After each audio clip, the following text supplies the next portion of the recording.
Hi, Eddie. How do you sum up that match? Obviously, a lot of chances, missed opportunities, and beaten well in the end. Yeah, well, sometimes in games like this, the scoreboard's always important, don't get me wrong. But we've got a greater aim than this game. And we enjoyed being part of the party tonight. But in terms of what we want to do for the World Cup, and particularly our first game, we probably did a lot of good things. But we've got to get better in converting territory to points, and at the same time, when they get in our territory, stopping them scoring points, which is the most obvious thing. But we had 63% of the territory in the first half and behind 16-5 at half time. So a good team, that doesn't happen to them. And we're not a bad team, but we're not a good team yet. And it's just that we're going through the process of becoming a good team. So we just got to keep believing, keep working hard, and it'll come.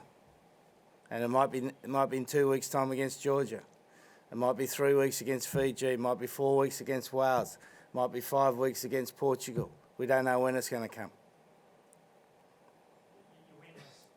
You're winless to start heading into the World Cup campaign, but do you feel like it doesn't really matter what's gone? Or there's been enough progression to give you guys confidence going forward? Oh, we're within the camp, we've got a fair bit of confidence. Obviously, we'd like to have a better win-loss record, but we've destabilised the team. We've taken away all the leadership that was there previously. Got a new leadership team in place. We're trying to play a different way, and the results haven't been good. It hasn't been good enough. I'm not hiding away from that, but we do have a longer-term plan in terms of the World Cup, and that's what we're here for. Eddie said there were some improvements. What were they, you think, that you can take out of tonight?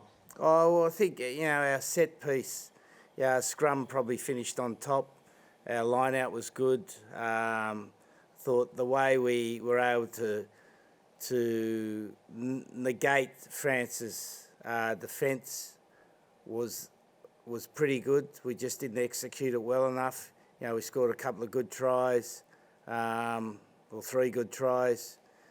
And I liked the way the players kept fighting. I really enjoyed that. And we've been a team that's been known to go away, and we kept fighting because they were red hot in the second half as well. Every bounce went their way.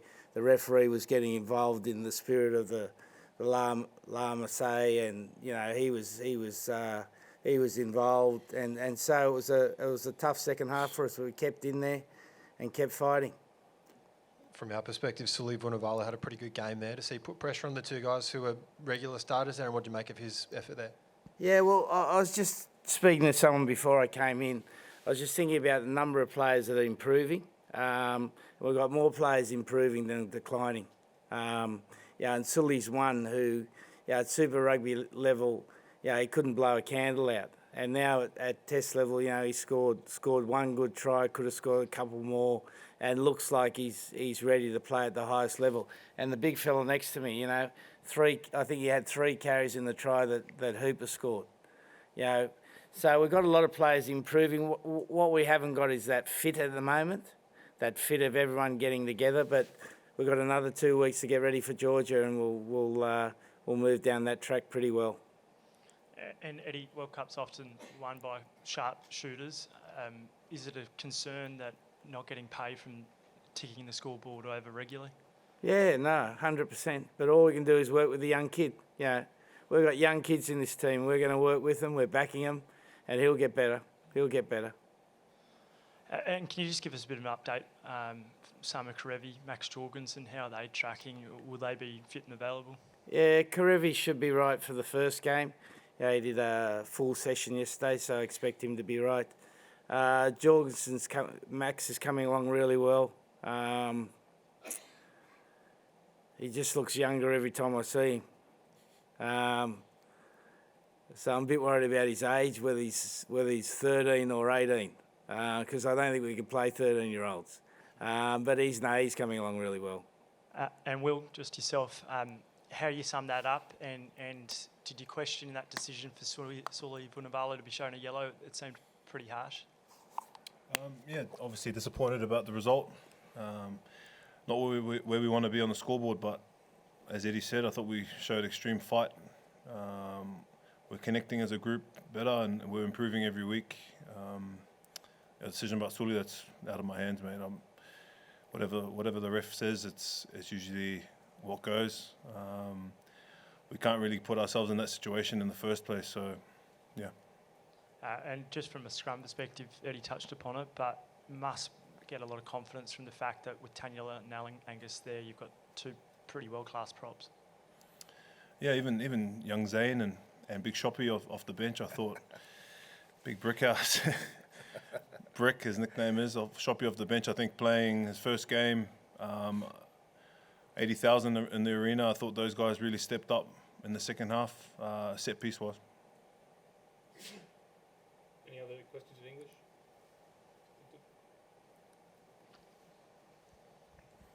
A question for Eddie. I'm just wondering what you made of Fiji's win over England yesterday. Can you say that again? Just wondering what you made of Fiji's win over England yesterday. Oh, Bulla Bulla. Fantastic, mate. It's really good to see, what were termed tier 2 countries before. A country like Fiji, go to Twickenham, beat England.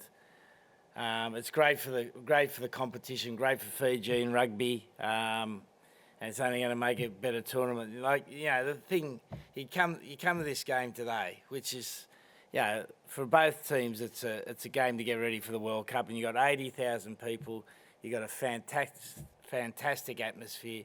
This could be the World Cup that no one will ever forget. And then you got Fiji causing an upset against England at Twickenham, which adds even more flavour to the competition. And Samoa runs Ireland close. So, it's great for world rugby, great for Fiji. I'm sure they'll get a lot of confidence out of it. And great for the tournament, mate. Great. Anything further in English? Question for Eddie. You know very well the All Blacks. In what ways this French team you've just played can beat the All Blacks in 2 weeks? Oh, well, I'm sure Fabian knows how to do that. He doesn't need advice from me. But, interesting. France look ready to play. New Zealand on Friday night didn't look ready to play. They've just travelled over, probably haven't had much training. Their timing, rhythm of the game was off. So they got 2 weeks to get ready now. It's the game at the moment. As we saw today, your ability to get in the opposition's 22 and then convert that to points is massively important. It's become almost the game. You got now almost a game in the 22 and a game outside the 22, and that game in the 22, you got to get points from it. And New Zealand were good in the Rugby Championship. France are good at doing that. So it's going to be a real battle, mate. Real battle. What a great way to start the tournament. I'm sure if they could build another stadium on top of this, they would. They get 160,000 in there. Tom?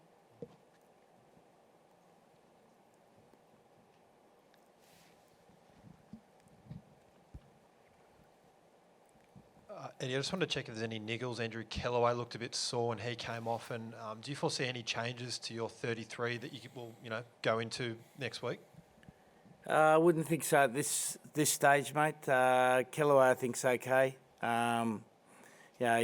We've been going through a tough training period, as the boys know. So everyone's right on the edge at the moment, and we'll have one more week of hard training in St. Etienne, and then we'll ease off a bit for the Georgia game. So we've got a few blokes right on the edge, but at this stage, I couldn't envisage the 33 being changed. If nothing further, we'll try in French. Just put your headphones in there. We won't need it. You can just speak in French to him, mate. This is a trial, so we'll see how we go. All right, here we go. We don't need to do anything with the iPads? The code? It's already unlocked. Yep.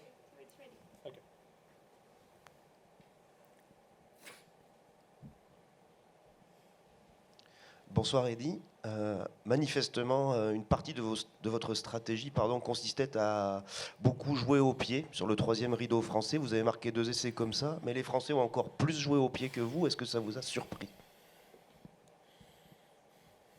No, well, the French are a high kicking team. You know, they're the highest kicking team in the world, so that didn't surprise us. But the way they defend, they do leave space for small kicks. You know, they're like any defence system. Every system's got its weakness. We had a little bit of a go at trying to expose that. But no, them kicking a lot didn't surprise me at all, mate. You know, the reason why France has gone from a bottom 10 team in the world to a top 10 team in the world has been based on their better kicking game and their ability to defend so strongly around the ruck. Anything further?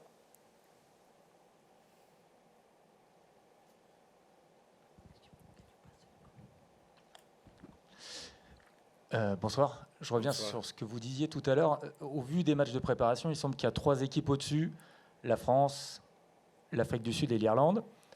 Et derrière, vous, l'Australie, l'Angleterre, par exemple. Avec votre expérience, est-ce que vous pouvez nous dire s'il est encore possible de rattraper le retard au cours de la compétition?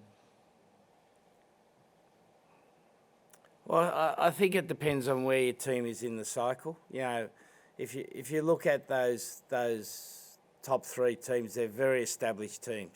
You know, they've been playing the same way for probably 5 years. Their personnel is very set. So, you know, the growth in those teams is maybe a little bit smaller than other teams. Like, for instance, us, we're still learning how we want to play.